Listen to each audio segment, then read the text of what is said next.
to sustain life. Right. Right? Right. So you want a house for your kids, right, because you want to protect your family and provide for them and have a house. Right. So it's a contract where we both think we're doing a good thing. Okay. Right? So if I loan out $100,000 to 10 people at 1% interest each, that means among them there's $1 million in that society. Right. 100,000 times 10 is $1 million. And even at 1%, 1% interest, I'm a nice banker, right? Okay, right. That means each one of you will have to pay back $101,000. Okay. All right, so gotcha. Collectively you owe $1,010,000. Okay. The problem is, as a group, you only have $1 million. How do you guys all pay your debt off if that group only has $1 million? You can't. It's a mathematic fraud. Interest in the Bible, there's numerous. Which chapter? What parts of the Bible? Deuteronomy. Okay, what does it talk about? I'm not like a Bible kind of guy. Okay. I'm just saying that prophets across various religions, like for instance, the Bible and the Islam and Christianity both forbid it. In Judaism, what do they forbid? Usury or interest or riba. They all mean the same thing. Riba. So you're saying interest is bad and forbid in the Bible? Okay, so they call it usury. So if someone were to invest in my company, that's a totally different thing. Okay, what kind of interest are you talking about? Well, first of all, like just because somebody wants to get paid for giving money, right? That doesn't give you permission to victimize other people. Yeah. So in that expression, right? What will happen is 9 people can pay their debts, but it's mathematically impossible for that 10th person to pay their debt. No matter how hard they worked, no matter how honest they were, you can't pay $1,010,000 if there's only $1 million in your society. Okay, so what are you trying to do? Create a monetary system and lending system that doesn't rely upon interest. Well, so everybody gains. Yeah. Is that your goal? You create abundance. I mean, right. Yes, you want to create it. You don't want to create people that get in debt and 9 people gain, one person loses. Well, I get what you're saying. Yeah. Okay. So I mean, just like the government victimizes people by withholding millions and billions of dollars and other resources that that they're keeping access from us. Yeah, we don't want victims. Right. The institutionalized victimization of people. Right. So it's just like a good analogy is, you know what a Ponzi is? I've heard about it. Okay. Heard about it. A Ponzi is where, let's say I started a Ponzi and I said, hey, 8 people that I just met, say, hey, each of you give me $100 a piece. All right. I get $800. And I said, the reason why you're going to give me $800 or $100 each is that as you progress through this pyramid scheme, once you're 2 or 3 levels up, you're going to get $800 in exchange for that $100 that you paid. That's a scam. All right. Well, the reason why it's a scam is you eventually run out of more people to recruit. Right. It's a mathematic fraud. It's a mathematic fraud. Interest is also a mathematic fraud. Depending on not depending on interest on a house. Period. Interest on interest on anything. A fraud for who? It's a mathematic fraud. The lender or the lender, the borrower. The borrower. It's impossible for all of the borrowers to pay back. Some of them can pay. But what if I have a company, and what if I want to borrow $350,000 and I give back that in 2 years of time with a 25% interest? Okay. What if I pay back the money and the interest? Then it's not impossible. I'm not saying it's impossible for some people. Okay. I'm saying it's impossible for all of the people. So how would that be impossible for me? Well, just like in the Ponzi. Just in the Ponzi, some people get the $800. But some don't.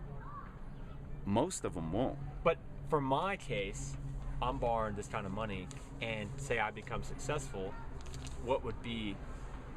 If there's 10 people that do the exact same thing as you is, like you know how earnest you are and say, I'm honest, I'm going to make it happen, I'm going to make it happen. Right. It's mathematically impossible for all of you to make it happen. Absolutely right, because not everybody has the wisdom. And No. Now you're making it about the intent and the goodwill and the power of the borrower. How about the business plan? No, it has no. What does that have to do with? the availability of the money. How do you pay back $1,010,000 if there's only $1 million existing? But you create a business, you create a plan. Your business doesn't create money. But you have to earn the money. My product has money. No, it doesn't. It has to exist. The money has to exist. But if I open up 4 shops, that's good. The money has to exist. And you don't invent money. You have to earn the money. Right. And I borrow $325,000, and I open up 4 shops, and they sell, say, $500,000. You're making this an elaborate question. It's not so elaborate. Ultimately, the money does not exist. One cannot pay what does not exist. Oh, I hear you. If only $1 million exists, you can't pay $1,010,000. No matter how good your business plan is, no matter how blessed you are, or whatever. What if I invest that $1 million into something that could prosper $1,000,000? All of that money was created as a debt also. Every dollar in the United States was created as a debt with interest. Okay. So if you create $1, you owe $1 with interest. Right. So how do you pay the dollar with interest? Oh, you have to create another dollar. Yeah, right. Well, now it's $1 plus 2 times the interest. Right. It's hard. It's hard. Not hard. It's impossible. There's a difference between hard and impossible. Okay. It's impossible. How did you figure this out? It's just math. Math. That's what. This is why Jesus was calling them thieves. Okay, I got you. Because it's impossible. It's all theft through color of law. Because if 10 people get loans, right, one of them will absolutely mathematically, no matter what he does, no matter how qualified he does, there's only $1 million that exists. So you can't pay as a society $1,010,000. What if I bought? The money has to exist. What if I took out $100,000, bought a piece of property with that, and sold it for $250,000? Okay, where'd the $250,000 come from? The property. The $250,000 had to exist, and all of that $250,000 was created as a debt with interest. Coming from the buyer. Doesn't matter where it came from. Ultimately, it's a game of musical chairs. Okay. Right? That's a good way to view it. Right. No matter how hard you run, no matter what you do, no matter what sneakers you wear, no matter how much you pray, there's only 10 seats and there's 11 people looking for the seats. I understand. So what's your point? The point is we need to end that system because it's enslaving the planet. Okay, absolutely. Because there's only so many people with $10 million, and there's only so many people with $100,000. Is that what you're saying? No, I'm saying it's a systemized. The money has to be there. You're saying the money has to be there. It has to exist. Right. No, I can't put $100,000 into a property, and then if nobody buys it, they don't have the money to buy it, then it doesn't. That's confusing to me. Ultimately, like, whether you buy something or not buy, like keep it really simple. Right. You don't have to buy anything. Okay. All right.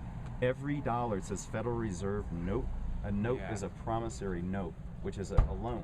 Yep. Like you have a promissory note to buy a house. Right. That's a mortgage. Right. You're promising to pay. Right. All right.